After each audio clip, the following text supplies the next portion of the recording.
ಈಗ vice president ತನ್ನ ಮಗಳನ್ನ ಭೇಟಿಯಾಗೋಕೆ ಬಂದಿದ್ದ. ಅವಳು ಕಲಿಯೋದು ಬಿಟ್ಟು ದುಂದುವೆಚ್ಚ ಮಾಡ್ಕೊಂಡಿದ್ದಾಳೆ ಅಂತ ಅವನಿಗೆ ಚಿಂತೆ ಆಗಿತ್ತು. ಅದಕ್ಕಾಗಿ ಅವಳನ್ನ ತನ್ನ ಜೊತೆ ತಗೊಂಡು ಹೋಗುವ ಪ್ಲಾನ್ ಅಲ್ಲಿದ್ದ.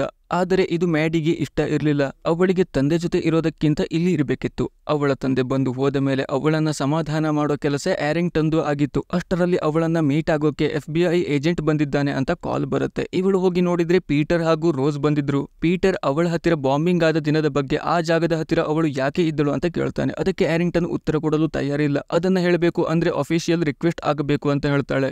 ಆಗ ಪೀಟರ್, ನಾವೊಂದು ಕೇಸ್ ಬಗ್ಗೆ ಇನ್ವೆಸ್ಟಿಗೇಷನ್ ಮಾಡ್ತಾ ಇದ್ದೇವೆ, ಬೇಕಾದ್ರೆ ಫಾರ್ ಹತ್ತಿರ ವಿಚಾರಿಸಬಹುದು ಅಂತ ಹೇಳ್ತಾನೆ. ಹಾಗೂ ಅವತ್ತೇನಾದ್ರೂ ಮ್ಯಾಡಿ ರೆಡ್ಫೀಲ್ಡ್ಗೆ ಸೆಕ್ಯೂರಿಟಿ ಕೊಡ್ತಾ ಇದ್ರೆ ಅವಳಿಗೆ ಇನ್ನೂ ದೊಡ್ಡ ಅಪಾಯ ಕಾದಿದೆ ಅಂತ ಹೇಳ್ತಾನೆ. ಯಾವ ತರಹದ ಅಪಾಯ ಅಂತ ಕೇಳಿದ್ರೆ ಯಾರಿಗೂ ಗೊತ್ತಿಲ್ಲ. ಆಗ ಆ್ಯರಿಂಗ್ಟನ್, ಈ ವಿಷಯದ ಬಗ್ಗೆ ನಾನು ಸೀನಿಯರ್ ಹತ್ತಿರ ಮಾತನಾಡಿ ಅವರು ಪರ್ಮಿಷನ್ ಕೊಟ್ರೆ ಮಾತ್ರ ಏನಾದ್ರೂ ಹೇಳಬಹುದು ಅಂತ ಹೇಳ್ತಾಳೆ. ಪೀಟರ್ ಅವಳಿಗೆ ತನ್ನ ನಂಬರ್ ಕೊಡ್ತಾನೆ. ನಂತರ ಪೀಟರ್ ಹಾಗೂ ರೋಸ್ ಲೈಬ್ರರಿಗೆ ಹೋದರೆ ಆ್ಯರಿಂಗ್ಟನ್ ಬೆನ್ಗೆ ಕಾಲ್ ಮಾಡಿದ್ದಳು. ಪೀಟರ್ ಹಾಗೂ ರೋಸ್ ಮ್ಯಾಡಿ ಬಗ್ಗೆ ವಿಚಾರಿಸಿದ್ದನ್ನು ಆ ಇನ್ವೆಸ್ಟಿಗೇಷನ್ಗೆ ಪರ್ಮಿಷನ್ ಕೊಟ್ಟಿದ್ದು ಫಾರ್ ಅಂತ ಹೇಳ್ತಾಳೆ. ಅದಕ್ಕೆ ಸಿಟ್ಟಿಗೆದ್ದ ಬೆನ್ ಆ್ಯರಿಂಗ್ಟನ್ ಹತ್ತಿರ ಯಾವುದೇ ವಿಷಯ ಪೀಟರ್ಗೆ ಹೇಳಬಾರದು ಅಂತ ಆರ್ಡರ್ ಮಾಡಿ ಸೀದಾ ಫಾರ್ ಹತ್ತಿರ ಹೋಗ್ತಾನೆ. ಅಲ್ಲಿ ಇದೇ ವಿಷಯದ ಬಗ್ಗೆ ವಿಚಾರಿಸಿದಾಗ ಫಾರ್, ಇದೆಲ್ಲ ತನಗೆ ಗೊತ್ತಿಲ್ಲ, ಪೀಟರ್ ರಿಪೋರ್ಟ್ ಮಾಡಿದ ಮೇಲೆ ನಾನು ನಿನಗೆ ತಿಳಿಸ್ತೇನೆ ಅಂತ ಹೇಳ್ತಾಳೆ. ಇನ್ನು ಲೈಬ್ರರಿಯಲ್ಲಿ ಪೀಟರ್ ಹಾಗೂ ರೋಸ್ ಕಿಲ್ಲರ್ನ ರಿಂಗ್ ನಲ್ಲಿರುವ ಚಿಹ್ನೆಯ ಬಗ್ಗೆ ರಿಸರ್ಚ್ ಮಾಡ್ತಾ ಇರ್ತಾರೆ. ಅದಕ್ಕೆ ಸುಮಾರಷ್ಟು ಮ್ಯಾಚ್ ಆಗುವ ಫೋಟೋ ಸಿಕ್ಕಿತ್ತು. ಆದರೆ ಈಗ ಪೀಟರ್ಗೆ ತಲೆಯಲ್ಲಿ ಒಂದು ಪ್ರಶ್ನೆ ಇತ್ತು. ಬಾಂಬಿಂಗ್ ಮಾಡಿಸಿದ್ದು, ಅದು ಕೇಸ್ ಆದದ್ದು ಎಲ್ಲ ಓಕೆ, ಆದರೆ ಸ್ವಲ್ಪ ದಿನದಲ್ಲೇ ಆ ಕೇಸ್ ಕ್ಲೋಸ್ ಆಯಿತು, ಮಾಡಿಸಿದ್ದು ಹಾಕಿನ್ಸ್ ಅಂತ ಹೇಳ್ತಾನೆ. ಅದಕ್ಕೆ ರೋಸ್, ಅದರ ಬಗ್ಗೆ ಡೀಟೇಲ್ಸ್ ಸಿಕ್ಕಿದರೆ ಇನ್ವೆಸ್ಟಿಗೇಷನ್ಗೆ ಲೀಡ್ ಸಿಗ್ತಿತ್ತು, ವೈಟ್ ಹೌಸ್ ಅಲ್ಲಿರುವ ಅವನ ಕಂಪ್ಯೂಟರ್ ಆಕ್ಸೆಸ್ ಸಿಕ್ಕಿದರೆ ಚೆನ್ನಾಗಿರ್ತಿತ್ತು ಅಂತ ಹೇಳ್ತಾಳೆ. ಆದರೆ ಅದು ಸದ್ಯಕ್ಕೆ ಸಾಧ್ಯ ಇರಲಿಲ್ಲ. ಹಾಗಾಗಿ ಹಾಕಿನ್ಸ್ನ ಹೆಂಡತಿಯನ್ನು ಕೇಳಿದ್ರೆ ಸ್ವಲ್ಪ ಮಟ್ಟಿಗೆ ಗೊತ್ತಾಗಬಹುದು ಅಂತ ಪೀಟರ್ ಹೇಳ್ತಾನೆ. ಹಾಗಾಗಿ ಪೀಟರ್ ರೋಸ್ ಒಬ್ಬಳನ್ನೇ ಅಲ್ಲಿ ಬಿಟ್ಟು ಹೋಗೋಕೆ ಮನಸ್ಸಿಲ್ಲದಿದ್ದರೂ ಹೊರಡಬೇಕಾಯಿತು. ಆಗ ಆ್ಯರಿಂಗ್ಟನ್ ಪೀಟರ್ಗೆ ಕಾಲ್ ಮಾಡಿ ಆ ದಿನಕ್ಕೂ ಮ್ಯಾಡಿಗೂ ಯಾವುದೇ ಸಂಬಂಧ ಇಲ್ಲ, ಅವಳು ಅಲ್ಲಿ ಇರ್ಲಿಲ್ಲ ಅಂತ ಹೇಳ್ತಾಳೆ. ಜೊತೆಗೆ ತಮ್ಮ ಪ್ರೊಡಕ್ಟಿವ್ ಬಗ್ಗೆ ಏನಾದ್ರೂ ಡೇಂಜರ್ ಇದ್ರೆ ಹೇಳೋಕೆ ಹೇಳ್ತಾಳೆ. ಅದಕ್ಕೆ ಪೀಟರ್, ಆ ದಿನ ನೀನು ಕಾಫಿ ಶಾಪ್ ಅಲ್ಲಿ ಕೂತ್ಕೊಂಡು ಮ್ಯಾಡಿಗೆ ಸೆಕ್ಯೂರಿಟಿ ಕೊಡ್ತಿಲ್ಲ ಅಂದ್ರೆ ಡೇಂಜರ್ ಬಗ್ಗೆ ತಿಳಿದುಕೊಳ್ಳುವ ಅವಶ್ಯಕತೆ ನಿನಗಿಲ್ಲ ಅಂತ ಪೀಟರ್ ಹೇಳ್ತಾನೆ. ಇದರಿಂದ ಆ್ಯರಿಂಗ್ಟನ್ಗೆ ಪೀಟರ್ಗೆ ಏನೋ ಗೊತ್ತಿದೆ ಅಂತ ಅನ್ನಿಸಿ ಅವನ ಹತ್ತಿರ ಕೇಳ್ತಾಳೆ. ಆದರೆ ಪೀಟರ್ ತಿರುಗಿಸಿ, ಆ ದಿನ ಯಾರಿಗೆ ಪ್ರೊಟೆಕ್ಷನ್ ಕೊಡ್ತಿದ್ರಿ, ಆಸ್ಪ್ರೆ ಅಂದ್ರೆ ಏನಂತ ಗೊತ್ತಾ ಅಂತ ಅವಳಿಗೆ ಕೇಳ್ತಾನೆ. ಅವಳಿಗೆ ಉತ್ತರ ಕೊಡಲು ಆಗದೆ ಫೋನ್ ಕಟ್ ಮಾಡ್ತಾಳೆ. ಇನ್ನು ಮ್ಯಾಡಿ ಆರ್ಟ್ ಕ್ಲಾಸ್ ಅಲ್ಲಿ ಟೀಚರ್ಗೆ ಗಟ್ಟಿಯಾಗಿ ಲೈನ್ ಹೊಡಿತಾ ಇರ್ತಾಳೆ. ಅವನಿಗೆ ಅಂತ ಸ್ಪೆಷಲ್ ಆಗಿ ಒಂದು ನೋಟ್ ಇಟ್ಟು ಏನೋ ಸಿಗ್ನಲ್ ಕೊಟ್ಟಿದ್ದಳು. ಈಗ ಬೆನ್ ಮತ್ತು ಮುಂದುವರೆದು ಪ್ರೆಸಿಡೆಂಟ್ ಜೊತೆಗೆ ಮೀಟಿಂಗ್ ಇಟ್ಟಿದ್ದ. ಪ್ರೆಸಿಡೆಂಟ್ ಜೊತೆಗೆ ಬಂದಿದ್ದ ವೈಸ್ ಪ್ರೆಸಿಡೆಂಟ್ಗೆ ಮತ್ತೊಬ್ಬ ಏಜೆಂಟ್ ಬೇರೆ ಕೇಸ್ ಇನ್ವೆಸ್ಟಿಗೇಷನ್ ಸಲುವಾಗಿ ತನ್ನ ಮಗಳನ್ನ ವಿಚಾರಿಸಿದ್ದು ಸರಿ ಕಾಣಲಿಲ್ಲ. ಅದಕ್ಕೆ ಫಾರ್, ಅವನು ವಿಕ್ಟಿಮ್ನ ಸೆಕ್ಯೂರಿಟಿಗೆ ಅಂತ ಇದ್ದಿದ್ದು, ಅದರ ಸಲುವಾಗಿ ಇನ್ವೆಸ್ಟಿಗೇಷನ್ ಮಾಡ್ತಿದ್ದಾರೆ ಅಂತ ಹೇಳ್ತಾಳೆ. ಆದರೂ ಬೆನ್ ಬಿಡಲ್ಲ. ಯಾವುದೋ ಇನ್ವೆಸ್ಟಿಗೇಷನ್ ಮಾಡೋಕೆ ನಮ್ಮ ಏಜೆಂಟ್ಗಳ ಹತ್ತಿರ ಕಮ್ಯುನಿಕೇಶನ್ ಮಾಡೋದು ಅವಶ್ಯಕತೆ ಯಾಕೆ ಇರುತ್ತೆ ಅಂತ ಕೇಳಿ ಮತ್ತು ಗಲಾಟೆ ಮಾಡ್ತಾನೆ. ಅದಕ್ಕೆ ಪ್ರೆಸಿಡೆಂಟ್, ಮ್ಯಾಡಿ ಈಗ ಸೇಫ್ ಆಗಿದ್ದಾಳ ಅಂತ ಕೇಳ್ತಾಳೆ. ವೈಸ್ ಪ್ರೆಸಿಡೆಂಟ್ ಹೌದು ಅಂತ ಹೇಳ್ತಾನೆ. ಈಗ ಎಲ್ಲರ ಕಣ್ಣು ಫಾರ್ ಮೇಲೆ ಇತ್ತು. ಹಾಗಾಗಿ ಫಾರ್ ಪ್ರೆಸಿಡೆಂಟ್ ಜೊತೆಗೆ ಪರ್ಸನಲ್ ಆಗಿ ಮಾತನಾಡಬೇಕು ಅಂತ ಹೇಳಿ ಉಳಿದವರನ್ನ ಹೊರಗೆ ಕಳಿಸ್ತಾಳೆ. ಪೀಟರ್ ಹಾಗೂ ರೋಸ್ ಕ್ಯಾಂಪೆಲ್ಸ್ ಅರ್ಧಕ್ಕೆ ನಿಲ್ಲಿಸಿದ ಕೇಸನ್ನು ಇನ್ವೆಸ್ಟಿಗೇಷನ್ ಮಾಡ್ತಾ ಇದ್ದಾರೆ. ಮೋಸ್ಟ್ಲಿ ಅವರಿಗೆ ಏನಾದರೂ ಕ್ಲೂ ಸಿಕ್ಕಿ ಮ್ಯಾಡಿ ಹತ್ತಿರ ಹೋಗಿರಬಹುದು ಅಂತ ಫಾರ್ ಹೇಳ್ತಾಳೆ. ಆದರೆ ಯಾವ ರೀತಿ ಕ್ಲೂ ಅನ್ನೋದು ಗೊತ್ತಿರಲಿಲ್ಲ. ಈಗ ಪೀಟರ್ ಹಾಕಿನ್ಸ್ನ ಹೆಂಡತಿ ಹತ್ತಿರಕ್ಕೆ ಹೋಗಿದ್ದ. ಅವಳು ಕೂಡ ಮಾಜಿ FBI ಏಜೆಂಟ್ ಆಗಿದ್ದವಳು. ಪೀಟರ್ ಅವಳ ಹತ್ತಿರ ತಾನು ಹಾಗೂ Hawkins metro bombing case investigation ಮಾಡ್ತಿದ್ದೆವು, ಅದರ ಬಗ್ಗೆ ಸ್ವಲ್ಪ ಕ್ಲಾರಿಫಿಕೇಶನ್ ಬೇಕಿತ್ತು ಅಂತ ಸುಳ್ಳು ಹೇಳ್ತಾನೆ. ಇವನು ಎಷ್ಟೇ ಪ್ರಶ್ನೆ ಕೇಳಿದರೂ ಆ ಹೆಂಗಸು ಮಾತ್ರ ಉತ್ತರ ಕೊಡಲು ತಯಾರಿ ಇರಲಿಲ್ಲ. ಯಾಕೆ ಅಂದ್ರೆ 30 ವರ್ಷ ನಿಯತ್ತಾಗಿ FBIಗೆ ದುಡಿದು ಈಗ ಅದೇ ಕೆಲಸದಲ್ಲಿದ್ದಾಗ ಸತ್ತರೆ ಅದಕ್ಕೆ ಹಾಕಿನ್ಸ್ ನನ್ನು ದೇಶದ್ರೋಹಿ ಅಂತ ಕರೆದಿದ್ದು ಅವಳಿಗೆ ಸಿಟ್ಟು ತರಿಸಿತ್ತು.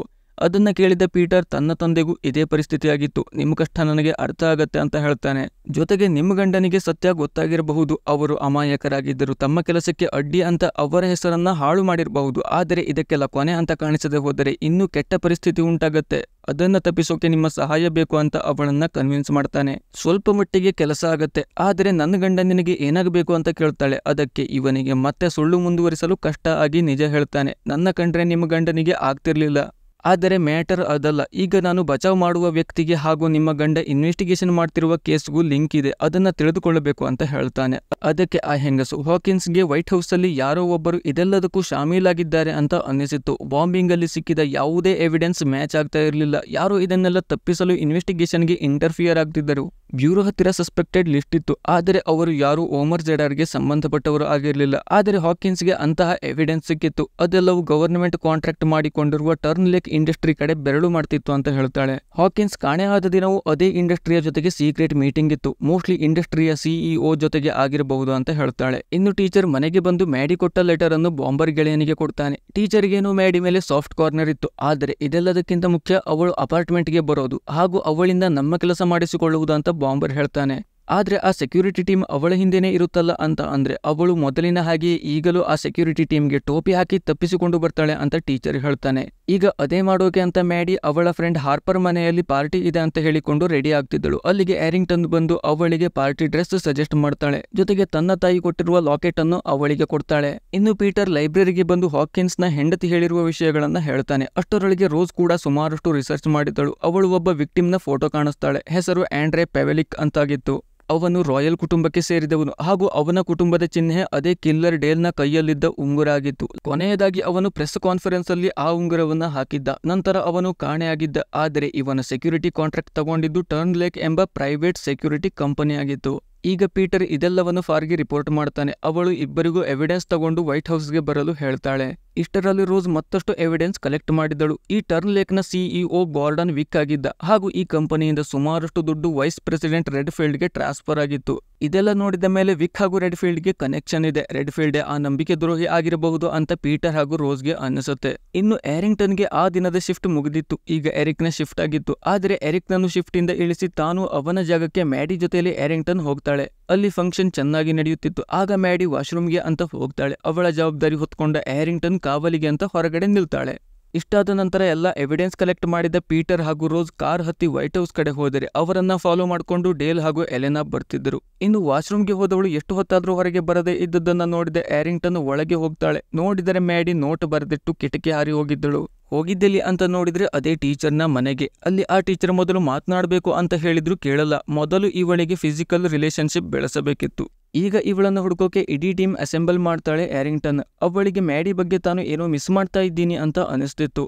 ಆಗ ಎರಿಕ್ ಅವಳಿಗೂ ಹಾಗೂ ಟೀಚರ್ಗೂ ರಿಲೇಶನ್ಶಿಪ್ ನಡೆಯುತ್ತಾ ಇರಬಹುದು ಅಂತ ಹೇಳ್ತಾನೆ. ಇದು ಯೋಚಿಸಬೇಕಾದ ವಿಷಯ ಅಂತ ಆರಿಂಗ್ಟನ್ಗೂ ಅನಿಸುತ್ತೆ. ಇನ್ನು ಮ್ಯಾಡಿ ಹಾಗೂ ಟೀಚರ್ನ ಮಧ್ಯದಲ್ಲಿ ಮೀಟಪ್ ಜೋರಾಗಿ ನಡೀತಾ ಇತ್ತು. ಇಬ್ಬರು ಅವರದೇ ಲೋಕದಲ್ಲಿ ಮುಳುಗಿದ್ದಾಗ ಅಲ್ಲಿಗೆ ಬಾಂಬರ್ನ ಎಂಟ್ರಿ ಆಗತ್ತೆ. ಟೀಚರ್ ಅವನನ್ನ ಅಲ್ಲಿಂದ ಹೋಗೋಕೆ ಹೇಳ್ತಾನೆ. ಎಲ್ಲ ಮುಗಿದ ಮೇಲೆ ಮಾತನಾಡುವ ಅಂತ ಅವನ ಇಂಟೆನ್ಷನ್ ಆಗಿತ್ತು. ಆದರೆ ಬಾಂಬರ್ಗೆ ಪೇಷನ್ಸ್ ಇರಲಿಲ್ಲ. ಟೀಚರ್ಗೆ ಗುಂಡು ಹೊಡೆದು ಕೊಂದು ಮ್ಯಾಡಿಯನ್ನು ಎಳೆದುಕೊಂಡು ಹೋಗ್ತಾನೆ.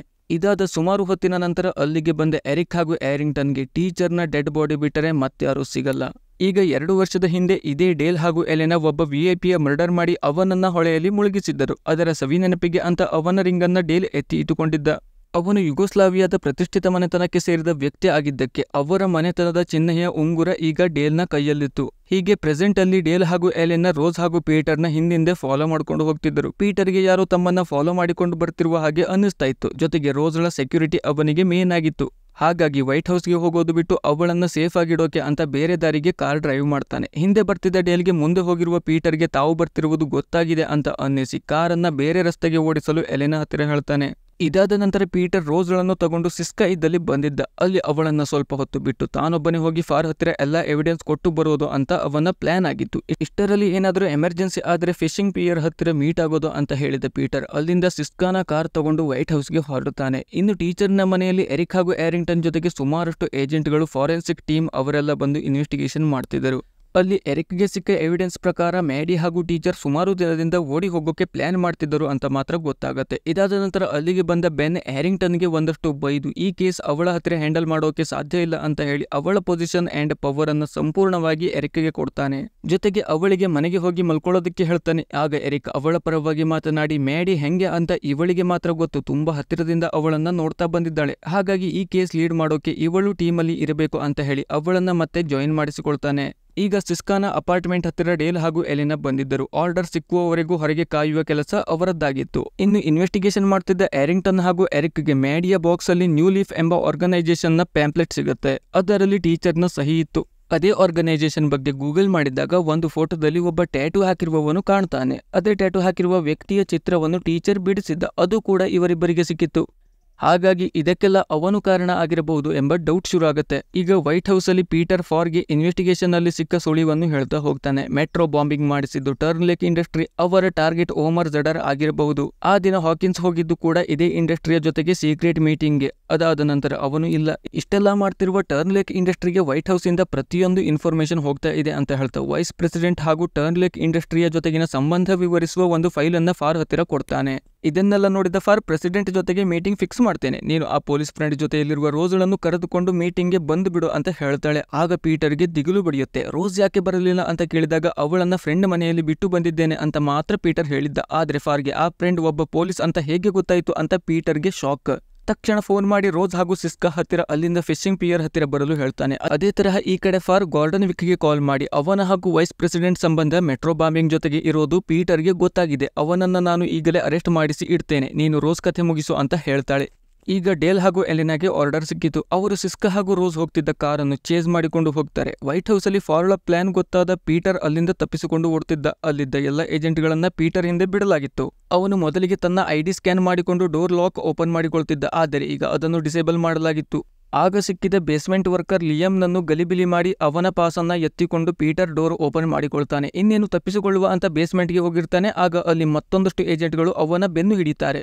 ಅಲ್ಲಿಂದ ಓಡಿದ ಪೀಟರ್ ಅಂಡರ್ ಗ್ರೌಂಡ್ ನಲ್ಲಿ ಅಡಗಿ ಕುಳಿತುಕೊಳ್ತಾನೆ. ಇನ್ನು ಕಾರಲ್ಲಿ ಹೋಗ್ತಿದ್ದವರನ್ನು ಕಿಲ್ಲರ್ಗಳು ಹಿಂದೆ ಮುಂದೆ ಬಿಡದೆ ಫಾಲೋ ಮಾಡಿಕೊಂಡು ಬರ್ತಿದ್ದರು. ಇದೆಲ್ಲದಕ್ಕೂ ಕಾರಣ ಅವರು ಈ ಕಾರಲ್ಲಿ ಟ್ರ್ಯಾಕರ್ ಫಿಕ್ಸ್ ಮಾಡಿದ್ದಾರೆ ಅಂತ ಸಿಸ್ಕಾ ಹೇಳ್ತಾನೆ. ಹಾಗಾಗಿ ಅವರಿಗೆ ದಿಕ್ಕು ತಪ್ಪಿಸಲು ರೋಸ್ಗಳನ್ನು ದಾರಿ ಮಧ್ಯದಲ್ಲಿ ಇಳಿಸಿ ತಾನೊಬ್ಬನೇ ಕಾರಲ್ಲಿ ಹೋಗೋದು ಅಂತ ಸಿಸ್ಕಾ ಪ್ಲಾನ್ ಮಾಡ್ತಾನೆ. ಈಗ ವೈಟ್ ಹೌಸ್ ಅಲ್ಲಿದ್ದ ಪೀಟರ್ ಎಲ್ಲರ ಕಣ್ಣು ತಪ್ಪಿಸಿ ಹೊರಗೆ ಬಂದಿದ್ದ. ಹಾಗಾಗಿ ಪೀಟರ್ ಸದ್ಯಕ್ಕೆ ಸೇಫ್. ಆದರೆ ಅಲ್ಲಿ ರೋಸ್ ಇಳಿದು ಒಬ್ಬಳೆ ಫಿಶಿಂಗ್ ಪಿಯರ್ ಹತ್ತಿರ ಹೊರಟರೆ ಸಿಸ್ಕಾ ಬ್ಯಾಕಪ್ ಕರೆಯುತ್ತಿದ್ದ. ಆಗ ಅವನ ಕಾರ್ಗೆ ಆಕ್ಸಿಡೆಂಟ್ ಆಗುತ್ತೆ. ಮಾಡಿದವಳು ಎಲೆನಾ ಅಲ್ಲಿ ಅಸ್ವಸ್ಥ ಆಗಿ ಬಿದ್ದಿದ್ದ ಸಿಸ್ಕಾನನ್ನು ಕೊಂದು ಹಾಕ್ತಾಳೆ. ಅದೇ ಡೇಲ್ ಫಿಶಿಂಗ್ ಪಿಯರ್ ಹತ್ತಿರಕ್ಕೆ ಬಂದಿದ್ದ ರೋಸ್ಗಳನ್ನು ಹಿಡಿದುಕೊಂಡಿದ್ದ. ಇಬ್ಬರಲ್ಲೂ ಹೊಡೆದಾಟ ನಡೆಯುತ್ತೆ. ರೋಸ್ಗಳನ್ನು ಗಟ್ಟಿಯಾಗಿ ಹಿಡಿದು ಕೊಂದು ಹಾಕುವ ಪ್ರಯತ್ನದಲ್ಲಿ ಡೇಲ್ ಇದ್ದ. ಆಗ ಅಲ್ಲಿಗೆ ಪೀಟರ್ ಬಂದು ರೋಸ್ಗಳನ್ನು ಬಚಾವ್ ಮಾಡ್ತಾನೆ. ಪೀಟರ್ ಹಾಗೂ ಡೇಲ್ ಮುಖಾಮುಖಿ ಜಜ್ಜಿಕೊಂಡು ಹೊಡೆದಾಟ ಮಾಡ್ತಾರೆ. ಡೇಲ್ ಆಗಾಗ ರೋಸ್ಗಳನ್ನು ಕೊಲ್ಲುವ ಪ್ರಯತ್ನ ಮಾಡ್ತಿದ್ದ. ರೋಸ್ ದೊಣ್ಣೆ ಹಿಡಿದು ಡೇಲ್ ಮೇಲೆ ಅಟ್ಯಾಕ್ ಮಾಡ್ತಿದ್ದಳು. ಇದರ ಮಧ್ಯದಲ್ಲಿ ಪೀಟರ್ಗೆ ಚಾಕುವಿನಿಂದ ಸ್ಟ್ಯಾಬ್ ಮಾಡ್ತಾನೆ. ಆಗ ಪೀಟರ್ ಅವನ ಕುತ್ತಿಗೆ ಹಿಡಿದು ಉಸಿರುಗಟ್ಟಿಸಿ ಕೊಂದು ಹಾಕ್ತಾನೆ. ಈ ವಿಷಯ ಗೊತ್ತಾದ ಮೇಲೆ ಪ್ರಿಯಕರನನ್ನು ಕಳೆದುಕೊಂಡ ದುಃಖ ಎಲೆನಾಗೆ ಜೋರಾಗಿ ಆಗತ್ತೆ. ಆದರೆ ಇನ್ನೂ ಕಥೆ ಮುಗಿದಿರಲಿಲ್ಲ. ರೋಸ್ ಹಾಗೂ ಪೀಟರ್ ಈಗ ಪೀಟರ್ನ ಅಂಕಲ್ನ ಪ್ರೈವೇಟ್ ಯಾಚಿಗೆ ಬಂದಿದ್ದರು. ಸದ್ಯಕ್ಕೆ ಅದೇ ರಿಮೋಟ್ ಏರಿಯಾ ಆಗಿತ್ತು. ಇವರನ್ನ ಸಿಕ್ಕಿ ಹಾಕಿಸುವ ಪ್ರಯತ್ನದಲ್ಲಿ ಫಾರ್ ಹಾಗೂ ವೈಸ್ ಪ್ರೆಸಿಡೆಂಟ್ ಇದ್ದರು. ಅದು ಹೇಗೆ ಅಂದ್ರೆ ಈಗ ಹೇಗೋ ಮ್ಯಾಡಿ ಕಿಡ್ನಾಪ್ ಆಗಿದ್ದಾಳೆ. ಅವಳ ಕಿಡ್ನಾಪಿಂಗ್ ಅಲ್ಲಿ ಸಸ್ಪೆಕ್ಟ್ ಪೀಟರ್ ಅಂತ ಮಾಡಿದರೆ ಎಲ್ಲರ ದೃಷ್ಟಿ ಅವನ ಮೇಲೆ ಬೀಳ್ತಿತ್ತು. ಇದನ್ನೇ ಪ್ರೆಸ್ ಕಾನ್ಫರೆನ್ಸ್ ಅಲ್ಲಿ ವೈಸ್ ಪ್ರೆಸಿಡೆಂಟ್ ಅಳುತ್ತಾ ಎಮೋಷನಲಿ ಹೇಳಿದರೆ ಎಲ್ಲರೂ ಪೀಟರ್ ಮೇಲೆ ತಿರುಗಿ ಬೀಳ್ತಾ ಇದ್ದರು. ಪೀಟರ್ ರಸ್ತೆಯಲ್ಲಿ ಹೋದರೂ ಅವನ ಮೇಲೆ ಜನ ಅಟ್ಯಾಕ್ ಮಾಡುವ ಪರಿಸ್ಥಿತಿ ಉಂಟಾಗ್ತಿತ್ತು. ಹಾಗಾಗಿ ಮೊದಲು ಎರಿಕ್ ಹಾಗೂ ಆರಿಂಗ್ಟನ್ಗೆ ಪೀಟರ್ ಈ ಕೇಸಲ್ಲಿ ಸಸ್ಪೆಕ್ಟ್ ಅಂತ ಆರ್ಡರ್ ಮಾಡಲಾಗುತ್ತೆ. ವೈಸ್ ಪ್ರೆಸಿಡೆಂಟ್ ಇದೇ ಸುದ್ದಿಯನ್ನು ಪ್ರೆಸ್ ರಿಪೋರ್ಟ್ ಮಾಡ್ತಾನೆ. ಇದೆಲ್ಲ ವಿಷಯ ಪ್ರೈವೇಟ್ ಯಾಚಲ್ಲಿ ಕೂತುಕೊಂಡು ಫಸ್ಟ್ ಏಡ್ ಮಾಡಿಕೊಳ್ಳುತ್ತಿದ್ದ ಪೀಟರ್ ಹಾಗೂ ರೋಸ್ಗೂ ಗೊತ್ತಾಗತ್ತೆ. ಈಗ 14 ವರ್ಷದ ಹಳೆಯ ಕಥೆ. ಆಗಿನ್ನು ವೈಸ್ ಪ್ರೆಸಿಡೆಂಟ್ ರೆಡ್ಫೀಲ್ಡ್ ನ ಮಕ್ಕಳು ಜೀವಂತವಾಗಿದ್ರು. ಒಬ್ಬಳು ಮ್ಯಾಡಿ ಹಾಗೂ ಮತ್ತೊಬ್ಬಳು ಸಾರಾ. ಮ್ಯಾಡಿ ದೊಡ್ಡವಳು. ರೆಡ್ಫೀಲ್ಡ್ ಬರೀ ಚುನಾವಣೆ ರಾಜಕೀಯ ಅಂತ ಅದೇ ಲೋಕದಲ್ಲಿ ಮುಳುಗಿರ್ತಿದ್ದ. ಇದೇ ಸಮಯದಲ್ಲಿ ಅವನಿಗೆ ಚಿಕ್ಕ ಮಗಳು ನೀರಿನಲ್ಲಿ ಮುಳುಗಿದ್ದು ಗೊತ್ತೇ ಆಗ್ಲಿಲ್ಲ. ಅದು ಗೊತ್ತಾಗುವಷ್ಟರಲ್ಲಿ ಸಾರಾ ಸ್ವಿಮ್ಮಿಂಗ್ ಪೂಲ್ ಅಲ್ಲಿ ಹೆಣವಾಗಿದ್ದಳು. ಇದನ್ನೇ ರೆಡ್ಫೀಲ್ಡ್ ಚುನಾವಣೆ ಸಿಂಪತಿಗೆ ಯೂಸ್ ಮಾಡಿಕೊಳ್ತಾನೆ. ಹಾಗೂ ಸುಮ್ಮನೆ ಇರ್ತಿದ್ದ ಮ್ಯಾಡಿ ಮೇಲೆ ನಿನ್ನ ಬೇಜವಾಬ್ದಾರಿ ಅವಳ ಸಾವಿಗೆ ಕಾರಣ ಅಂತ ಪದೇ ಪದೇ ಹೇಳ್ತಿದ್ದ. ಇದೇ ಅವಳಿಗೆ ತಂದೆಯ ಮೇಲೆ ದ್ವೇಷ ಹುಟ್ಟಿಕೊಳ್ಳಲು ಮೊದಲ ಕಾರಣ ಆಗಿತ್ತು. ಈಗ ಅವಳನ್ನು ಕಿಡ್ನಾಪರ್ ನಿಗೂಢ ಸ್ಥಳದಲ್ಲಿ ಇಟ್ಟಿದ್ದ. ಬಂದವನು ಹೆಚ್ಚೇನು ಮಾತಾಡಲ್ಲ. ಅವಳ ಹತ್ತಿರ ನ್ಯೂಸ್ ಪೇಪರ್ ಹಿಡಿಸಿ ಫೋಟೋ ತಗೊಂಡು ಅಲ್ಲಿಂದ ಹೋಗ್ತಾನೆ. ಇವಳದ್ದು ಕಿಡ್ನಾಪ್ ಆಗಿದ್ದಕ್ಕೆ ಒಂದೇ ಸಮನೆ ಚೀರಾಟ. ಇನ್ನು ಪೀಟರ್ಗೆ ಸಿಸ್ಕಾ ಸತ್ತಿರುವುದಕ್ಕೆ ತುಂಬಾ ದುಃಖ ಆಗತ್ತೆ. ಅವನು ಪೀಟರ್ಗೆ ಇದ್ದ ಒಬ್ಬನೇ ಒಬ್ಬ ಗೆಳೆಯ ಆಗಿದ್ದ. ಈಗ ಅವನ ಸಾವಿಗೆ ತಾನೇ ಕಾರಣ ಅಂತ ಪೀಟರ್ ಹೇಳಿಕೊಂಡು ದುಃಖ ಪಡ್ತಾ ಇದ್ದ. ಆಗ ಅವನನ್ನ ರೋಸ್ ಸಮಾಧಾನ ಮಾಡ್ತಾಳೆ. ಇದೇ ಸಮಾಧಾನ ಇಬ್ಬರಿಗೂ ಮನ ಮುಟ್ಟತ್ತೆ. ಇಬ್ಬರಲ್ಲೂ ಹೊಸ ಫೀಲಿಂಗ್ಸ್ ಶುರು ಆಗಿ ಅದು ಫಿಸಿಕಲ್ ರಿಲೇಶನ್ಶಿಪ್ ವರೆಗೂ ಹೋಗುತ್ತೆ. ಸೊ ಇವರ ಹತ್ತಿರ ಆಮೇಲೆ ಬರುವ. ಈಗ ಇನ್ವೆಸ್ಟಿಗೇಷನ್ ಮಾಡ್ತಿದ್ದ ಆರಿಂಗ್ಟನ್ ಹಾಗೂ ಎರಿಕ್ಗೆ ಪೀಟರ್ನನ್ನು ಸಸ್ಪೆಕ್ಟ್ ಮಾಡಿದ್ದು ವಿಚಿತ್ರ ಅನಿಸಿತ್ತು. ಅವನನ್ನು ಸಸ್ಪೆಕ್ಟ್ ಮಾಡಲು ಬೇರೊಂದು ಕಾರಣ ಇರಬೇಕು, ಅದನ್ನ ಏಜೆನ್ಸಿ ಹೇಳ್ತಾ ಇಲ್ಲ ಅಂತ ಇಬ್ಬರಿಗೂ ಅನ್ನಿಸುತ್ತೆ. ಆಗ ಎರಿಕ್ ಈ ಕೇಸನ್ನು ಬೇರೆ ರೀತಿಯಲ್ಲಿ ಹ್ಯಾಂಡಲ್ ಮಾಡಬೇಕು ಅಂತ ಹೇಳ್ತಾನೆ. ಇನ್ನು ವೈಟ್ ಹೌಸ್ ಅಲ್ಲಿ ಪ್ರೆಸಿಡೆಂಟ್ ಫಾರ್ಲ್ ಅನ್ನು ಮೀಟ್ ಆಗಿದ್ದಳು. ಪೀಟರ್ ಅಲ್ಲೇ ಇದ್ದುಕೊಂಡು ಈಗ ಸಸ್ಪೆಕ್ಟ್ ಆಗಿದ್ದಕ್ಕೆ ಪ್ರೆಸಿಡೆಂಟ್ಗೆ ತಲೆ ಬಿಸಿ ಆಗಿತ್ತು. ಹಾಗಾಗಿ ಅವನನ್ನು ಅಪಾಯಿಂಟ್ ಮಾಡಿದ್ದ ಫಾರ್ ಹತ್ತಿರ ಇದಕ್ಕೆಲ್ಲ ಪರೋಕ್ಷವಾಗಿ ನೀನೇ ಕಾರಣ ಅಂತ ಹೇಳೋಕೆ ಬಂದಿದ್ದಳು. ಆದರೆ ಫಾರ್ ರೊಚ್ಚಿಗೆದ್ದು ಬಿಡ್ತಾಳೆ. ಇಷ್ಟು ವರ್ಷ ಆದರೂ ನೀನು ರಾಜಕೀಯಕ್ಕೆ ಬಂದಾಗಿಂದಲೂ ನಿನಗೆ ಸಪೋರ್ಟ್ ಮಾಡ್ತಾ ಬಂದಿದ್ದೇನೆ, ಈಗ ನೋಡಿದ್ರೆ ನನ್ನನ್ನೇ ತಪ್ಪಿತಸ್ಥೆ ಮಾಡ್ತಿದ್ದೀಯಾ ಅಂತ ಹೇಳ್ತಾಳೆ. ಅದಕ್ಕೆ ಪ್ರೆಸಿಡೆಂಟ್ ನೀನಲ್ಲ, ನಿನ್ನ ನಿರ್ಧಾರ ಸರಿಯಿಲ್ಲ ಅಂತ ಹೇಳ್ತಾಳೆ. ಜೊತೆಗೆ ಇದೆಲ್ಲ ಬಿಟ್ಟು ಮಾಡೋಕೆ ಬೇರೆ ಕೆಲಸ ಇದೆ, ಹಾಗಾಗಿ ನೀನು ಈ ಕೇಸಿಂದ ಹೊರಗೆ ಉಳಿಯಬೇಕು ಅಂತ ಆರ್ಡರ್ ಮಾಡಿ ಅಲ್ಲಿಂದ ಹೋಗ್ತಾಳೆ. ಇನ್ನು ಆರಿಂಗ್ಟನ್ ಹಾಗೂ ಎರಿಕ್ ನ್ಯೂ ಲೀಫ್ ಕೆಫೆಗೆ ಬಂದಿದ್ದರು. ಅಲ್ಲಿದ್ದ ಓನರ್ ಹತ್ತಿರ ವಿಚಾರಿಸಿದಾಗ ಟೀಚರ್ನ ಪರಿಚಯ ಅವನಿಗೆ ಇತ್ತು. ಜೊತೆಗೆ ಸಸ್ಪೆಕ್ಟ್ ಪೀಟರ್ನ ಬಗ್ಗೆ ಕೇಳಿದಾಗ ಅವನು ಯಾರೂ ಗೊತ್ತಿಲ್ಲ ಅಂತ ಹೇಳ್ತಾನೆ. ನಂತರ ಟ್ಯಾಟೂ ಹಾಕಿಸಿಕೊಂಡ ಕಿಡ್ನಾಪರ್ ಫೋಟೋ ಕಾಣಿಸಿದಾಗ ಅವನ ಹೆಸರು ಮಟೇಯೋ. 8 ತಿಂಗಳಿನಿಂದ ಟೀಚರ್ ಜೊತೆಗೆ ಡೇಟಿಂಗ್ ಅಲ್ಲಿ ಇದ್ದಾನೆ ಅಂತ ಹೇಳ್ತಾನೆ. ಇನ್ನು ಪೀಟರ್ ನ್ಯೂಸ್ ನೋಡ್ತಿದ್ದ. ಅದರಲ್ಲಿ ಬರೀ ಅವನದ್ದೇ ಸುದ್ದಿ. ಅವನೊಬ್ಬ ದೇಶದ್ರೋಹಿ, ಮೆಟ್ರೋ ಬಾಂಬಿಂಗ್ ಆದಾಗಲೇ ಹಿಡಿದು ಹೊಡೆದು ಹಾಕಬೇಕಿತ್ತು ಅಂತ ನ್ಯೂಸ್ ರಿಪೋರ್ಟರ್ ಆಕ್ರೋಶ ಹೊರಗೆ ಹಾಕ್ತಿದ್ದ. ಇದರಿಂದ ನೀನು ತಲೆಬಿಸಿ ಮಾಡಿಕೊಳ್ಳಬೇಡ, ಸುಮ್ಮನೆ ಮೂವ್ ಆನ್ ಆಗು ಅಂತ ರೋಸ್ ಹೇಳ್ತಾಳೆ. ಆಗ ಅವನು ತನ್ನ ತಂದೆಯ ಬಗ್ಗೆ ಸ್ವಲ್ಪ ಹೇಳ್ತಾನೆ. ಅವನ ಅಪ್ಪ ಕೂಡ FBI ಏಜೆಂಟ್ ಆಗಿದ್ದ. ಆ ಸಮಯದಲ್ಲಿ ಆರ್ಮಿಯ ಎಲ್ಲಾ ಡೀಟೇಲ್ಸ್ ಶತ್ರು ರಾಷ್ಟ್ರಗಳೊಂದಿಗೆ ಲೀಕ್ ಆಗಿಬಿಟ್ಟಿತ್ತು. ಅದು ಆಗಿದ್ದು ಸೆಂಟ್ರಲ್ ಇಂಟೆಲಿಜೆನ್ಸ್ ಆಫೀಸಿಂದ. ಅದರ ಚೀಫ್ ಪೀಟರ್ನ ತಂದೆ ಆಗಿದ್ದ. ಅದು ನಿಜ ಅಥವಾ ಸುಳ್ಳು ಅಂತ ಪ್ರೂವ್ ಮಾಡುವ ಒಳಗೆ ಅವನ ಡೆತ್ ಆಗಿ ಹೋಗಿತ್ತು. ಅದೆಲ್ಲ ಬಿಟ್ಟು ಈಗ ಮೆಟ್ರೋ ಬಾಂಬಿಂಗ್ ಅಲ್ಲಿದ್ದ ಸಸ್ಪೆಕ್ಟ್ಗಳ ಲಿಸ್ಟ್ ತೆಗೆಯುವ ಪ್ಲಾನ್ ಮಾಡ್ತಾರೆ. ಆದರೆ ಅದರ ಅಷ್ಟು ಫೈಲ್ಸ್ ಇರೋದು FBI ವೆಬ್ಸೈಟ್ ಅಲ್ಲಾಗಿತ್ತು. ಅದನ್ನ ಓಪನ್ ಮಾಡೋಕೆ ಯಾವುದಾದ್ರೂ ಒಬ್ಬ ಎಂಪ್ಲಾಯಿಯ ID ಬೇಕಿತ್ತು. ಪೀಟರ್ದು ಯೂಸ್ ಆಗಲ್ಲ, ಯಾಕೆಂದ್ರೆ ಅದನ್ನ ಬ್ಲಾಕ್ ಮಾಡಲಾಗಿತ್ತು. ಹಾಗಾಗಿ ಬೇಸ್ಮೆಂಟ್ ವರ್ಕರ್ನ ID ಕಾರ್ಡ್ ಇಟ್ಟುಕೊಂಡು ರೋಸ್ ಆ ವೆಬ್ಸೈಟ್ ಅನ್ನ ಹ್ಯಾಕ್ ಮಾಡ್ತಾಳೆ. ಇನ್ನು ಕಿಡ್ನಾಪರ್ ವಿಕ್ಗೆ ಕಳಿಸಿದ್ದ ಫೋಟೋ ವೈಸ್ ಪ್ರೆಸಿಡೆಂಟ್ಗೆ ಬಂದು ತಲುಪಿತ್ತು. ಜೊತೆಗೆ ಒಂದು ಮೆಸೇಜ್ ಇತ್ತು. ಮೆಟ್ರೋ ಬಾಂಬಿಂಗ್ಗೆ ಕಾರಣ ತಾನು, ಅದನ್ನ ಮಾಡಿಸಿ ಇಷ್ಟು ವರ್ಷ ಮುಚ್ಚಿಟ್ಟಿದ್ದ ವಿಷಯವನ್ನು ಜನರಿಗೆ ಹೇಳಿ ತಪ್ಪೊಪ್ಪಿಗೆ ಮಾಡಿಕೊಳ್ಳಬೇಕಿತ್ತು. ಅಷ್ಟಾದರೆ ಮಾತ್ರ ಮಗಳು ಜೀವಂತವಾಗಿ ಇರ್ತಾಳೆ, ಇಲ್ಲ ಅಂದ್ರೆ 2 ದಿನದಲ್ಲಿ ಕತೆ ಮುಗಿಸುತ್ತೇನೆ ಅಂತ ಕಿಡ್ನಾಪರ್ ಹೇಳಿದ. ಇದರಿಂದ ವೈಸ್ ಪ್ರೆಸಿಡೆಂಟ್ಗೆ ಮತ್ತಷ್ಟು ತಲೆಬಿಸಿ ಹೆಚ್ಚಾಗುತ್ತೆ. ಆಗ ಫಾರ್, ನೀನು ಎಷ್ಟೇ ಪ್ರಯತ್ನ ಮಾಡಿ ಮಗಳನ್ನ ಬಿಡಿಸಿದರೂ ನಂತರ ಅವಳು ನಿನ್ನ ಮೇಲೆ ತಿರುಗಿ ಬೀಳ್ತಾಳೆ ಅಂತ ಹೇಳಿ ಡೇಲ್ ಹಾಗೂ ಎಲೆನಾ ಮಹಿಳೆಯ ಮನೆಯಿಂದ ಎತ್ತಿಕೊಂಡು ತಂದಿದ್ದ ಕ್ಯಾಮೆರಾ ಗೊಂಬೆಯನ್ನು ಕೊಡ್ತಾಳೆ. ಅದರಲ್ಲಿ ವೈಸ್ ಪ್ರೆಸಿಡೆಂಟ್ ನನ್ನು ಮತ್ತೊಂದು ರೀತಿಯಲ್ಲಿ ಪೋರ್ಟ್ರೇಟ್ ಮಾಡುವ ವಿಡಿಯೋ ಕ್ಲಿಪ್ ಇತ್ತು. ಅಲ್ಲಿ ಮ್ಯಾಡಿ ರಾಧಾಂತ ಮಾಡ್ತಾ ಗೋಡೆಗೆ ಒದೆಯುತ್ತಿದ್ದಳು. ಆಗ ಅಲ್ಲಿ ತೂತಾಗಿ ಬಿಡುತ್ತೆ. ಅದನ್ನ ಓಪನ್ ಮಾಡಬೇಕು ಅನ್ನುವಷ್ಟರಲ್ಲಿ ಕಿಡ್ನಾಪರ್ ಅಲ್ಲಿಗೆ ಬರುವ ಸದ್ದು ಕೇಳಿ ಅದನ್ನ ಅರ್ಧಕ್ಕೆ ಬಿಡ್ತಾಳೆ. ಬಂದ ಕಿಡ್ನಾಪರ್ಗೆ ತಂದೆಯನ್ನು ಅಪರಾಧಿ ಮಾಡುವುದಕ್ಕೆ ತನ್ನ ಸಪೋರ್ಟ್ ಕೂಡ ಇದೆ, ಅವರನ್ನ ದ್ವೇಷ ಮಾಡ್ತೇನೆ ಅಂತ ಮ್ಯಾಡಿ ಹೇಳಿದರೆ ಇದೆಲ್ಲ ಅವಳು ಸುಳ್ಳು ಹೇಳ್ತಿರುವುದು ಅಂತ ತಂದಿದ್ದ ಊಟ ಕೊಟ್ಟು ಕಿಡ್ನಾಪರ್ ಅಲ್ಲಿಂದ ಹೋಗ್ತಾನೆ. ಇನ್ನು ರೋಸ್ ಹಾಗೂ ಪೀಟರ್ ಬಾಂಬಿಂಗ್ ನ ಸಸ್ಪೆಕ್ಟ್ ಬಗ್ಗೆ ನೋಡಿದಾಗ ಒಬ್ಬನ ಡೀಟೇಲ್ಸ್ ವಿಯರ್ಡ್ ಆಗಿ ಅನಿಸುತ್ತೆ. ಅವನು ಕಾಲಿನ್ ವಾರ್ಲೆ ಅಂತ. ಅವನ ಬಗ್ಗೆ ಅತಿ ಕಡಿಮೆ ಡೀಟೇಲ್ಸ್ ಇತ್ತು. ಹಾಗೂ ಅವನನ್ನು ವಿಚಾರಿಸಲು FBI ಹೋಗುವ ಹಿಂದಿನ ದಿನ ಅವನು ಸತ್ತಿದ್ದ. ಅವನೇ ಬಾಂಬರ್ ಆಗಿರಬಹುದು ಅಂತ ಪೀಟರ್ಗೆ ಅನಿಸುತ್ತೆ. ಅವನ ಬಗ್ಗೆ ಡೀಟೇಲ್ಸ್ ತೆಗಿ ಅಂತ ರೋಸ್ ಹತ್ತಿರ ಹೇಳಿದರೆ ಅದೆಲ್ಲ ಇರೋದು ಸಿಟಿ ಪಬ್ಲಿಕ್ ರೆಕಾರ್ಡ್ ಆಫೀಸ್ ಅಲ್ಲಿ, ಪೇಪರ್ ಅಲ್ಲಿತ್ತು. ಅಂದ್ರೆ ವೆಬ್ಸೈಟ್ ಅಲ್ಲಿ ಅಪ್ಲೋಡ್ ಆಗದ ಮ್ಯಾಟರ್ ಆಗಿತ್ತು. ಹಾಗಾಗಿ ಇಬ್ಬರೂ ಮರುದಿನ ಅಲ್ಲಿಗೆ ಹೋಗಿ ಫೈಲ್ಸ್ ಕಲೆಕ್ಟ್ ಮಾಡುವ ಪ್ಲಾನ್ ಮಾಡ್ತಾರೆ. ಇನ್ನು ಎರಿಕ್ ಹಾಗೂ ಆರಿಂಗ್ಟನ್ ಇನ್ವೆಸ್ಟಿಗೇಷನ್ ಅನ್ನು ಬೆನ್ನಿಗೆ ರಿಪೋರ್ಟ್ ಮಾಡಬೇಕಿತ್ತು. ಅಲ್ಲಿಯೇ ಫಾರ್ ಕೂಡ ಇದ್ದಳು. ಇವರು ಕಿಡ್ನಾಪಿಂಗ್ ಅಲ್ಲಿ ಪೀಟರ್ ಇನ್ವಾಲ್ವ್ ಆಗಿಲ್ಲ ಅಂತ ಎಷ್ಟೇ ಹೇಳಿದ್ರು ಫಾರ್ ಮಾತ್ರ ಕೇಳೋಕೆ ತಯಾರಿಲ್ಲ. ಅವನೇ ಪ್ರೈಮರಿ ಸಸ್ಪೆಕ್ಟ್, ಅವನನ್ನ ಮೊದಲು ಹಿಡಿದು ಕಸ್ಟಡಿಗೆ ತಗೊಳ್ಬೇಕು ಅಂತ ಮತ್ತೆ ಹೇಳ್ತಿದ್ದಳು. ನಂತರ ಒಬ್ಬಳೇ ಇದ್ದಾಗ ವಿಕ್ಗೆ ಕಾಲ್ ಮಾಡಿ ಮಟೆಯೋ ಬಗ್ಗೆ ಹೇಳಿದಾಗ ವಿಕ್ಗೆ ಅವನ ಪರಿಚಯ ಸಿಗಲ್ಲ. ಆದರೆ ಫೋಟೋ ನೋಡಿದಾಗ ಅವನ ಗುರುತು ಹಿಡಿಯಲು ಸುಲಭ ಆಗತ್ತೆ. ಇನ್ನು ಮ್ಯಾಡಿ ಕಿಡ್ನಾಪರ್ ಇಲ್ಲದಿರುವಾಗ ಅದೇ ಕಿಂಡಿಯನ್ನು ಓಪನ್ ಮಾಡಿಕೊಂಡು ಇರ್ತಿದ್ದಳು. ಆಗ ಕಿಡ್ನಾಪರ್ ಬಂದಿದ್ದಕ್ಕೆ ಅವಳು ಆ ಕೆಲಸವನ್ನು ಅರ್ಧಕ್ಕೆ ಬಿಟ್ಟು ಅವನು ಹೇಳಿದ್ದನ್ನು ಕೇಳ್ತಾಳೆ. ಆ ಕಿಡ್ನಾಪರ್ ಅವಳು ಅಡಗಿಸಿಟ್ಟ ಬೊಂಬೆ ಕ್ಯಾಮೆರಾ ಇದ್ದ ಮನೆಗೆ ಹೋಗಿ ಹುಡುಕಾಡಿ ಬಂದಿದ್ದ. ಅವಳು ಆ ಕ್ಯಾಮೆರಾ ಬೊಂಬೆಯನ್ನು ಅವಳ ಥೆರಪಿಸ್ಟ್ ಹತ್ತಿರ ಕೊಟ್ಟಿದ್ದಳು. ಆದರೆ ಅದೀಗ ರೆಡ್ಫೀಲ್ಡ್ ಕೈಯಲ್ಲಿತ್ತು. ಅದರಲ್ಲಿ ರೆಡ್ಫೀಲ್ಡ್ ಸಾರಾಳ ಸಾವನ್ನು ಜನರ ಮುಂದೆ ಇಟ್ಟು ಸಿಂಪತಿ ಗಿಟ್ಟಿಸಿಕೊಳ್ಳುವ ಪ್ಲಾನ್ ಅಲ್ಲಿದ್ದ. ಆದರೆ ಅದಕ್ಕೆ ಮ್ಯಾಡಿಯ ವಿರೋಧ ಇತ್ತು. ಹಾಗಾಗಿ ಅವಳು ಆ ಫಂಕ್ಷನ್ಗೆ ಬರಲ್ಲ ಅಂತ ಹೇಳ್ತಿದ್ದಳು. ಅವಳು ಹಾಗೆ ಹಠ ಹಿಡಿದು ಕೂತಿದ್ದಕ್ಕೆ ರೆಡ್ಫೀಲ್ಡ್ಗೆ ಸಿಟ್ಟು ಬಂದು ಅವಳ ಮೇಲೆ ಕೂಗಾಡ್ತಾ ಇದ್ದ. ಇನ್ನು ವಿಕ್ ಆರಾಮಾಗಿ ನೀರಲ್ಲಿ ಈಜಾಡಿಕೊಂಡು ಇದ್ದ. ಆಗ ಅವನ ಕುತ್ತಿಗೆಗೆ ಚಾಕು ಇಟ್ಟ ಎಲೆನಾ ಡೇಲ್ನ ಸಾವಾದರೂ ಏನೂ ಪ್ರತಿಕ್ರಿಯೆ ಇಲ್ಲದಿರುವುದಕ್ಕೆ ಕಾರಣ ಕೇಳ್ತಾಳೆ. ಅದಕ್ಕೆ ಅವನು ಡೀಲ್ನಲ್ಲಿ ಅತಿ ಕಡಿಮೆ ಟಚ್ಚಲ್ಲಿದ್ರೆ ಒಳ್ಳೆಯದು ಅಂತ ಅವಳನ್ನು ಸಮಾಧಾನ ಮಾಡಲು ನೋಡ್ತಾನೆ. ಅದಕ್ಕೂ ಅವಳು ಕೇಳಲ್ಲ. ಸ್ವಲ್ಪ ಹೆಚ್ಚು ಕಮ್ಮಿ ಆದರೂ ವಿಕ್ ಗೊಟಕ್ಕಾಗ್ತಿದ್ದ. ಹಾಗಾಗಿ ಫಾರ್ ಹೇಳಿದ ಮಟೆಯೋನನ್ನು ಹುಡುಕಿ ಕೊಂದರೆ ಅದರ ಬದಲಾಗಿ ಪೀಟರ್ ಇರುವ ಜಾಗವನ್ನು ಹೇಳ್ತೇನೆ ಅಂತ ವಿಕ್ ಸದ್ಯಕ್ಕೆ ತಪ್ಪಿಸಿಕೊಳ್ತಾನೆ. ಈಗ ಪೀಟರ್ ಹಾಗೂ ರೋಸ್ ಯಾರಿದೋ ಕಾರನ್ನ ಕದ್ದುಕೊಂಡು ಸಿಟಿ ರೆಕಾರ್ಡ್ಸ್ ಸೆಂಟರ್ಗೆ ಬಂದಿದ್ದರು. ಅಲ್ಲಿ ಒಳಗಡೆ ಹೋಗಿ ರೋಸ್ ಕಾಲಿನ್ ವಾರ್ಲೆ ಬಗ್ಗೆ ರೆಕಾರ್ಡ್ಸ್ ಕೊಡಲು ಹೇಳ್ತಾಳೆ.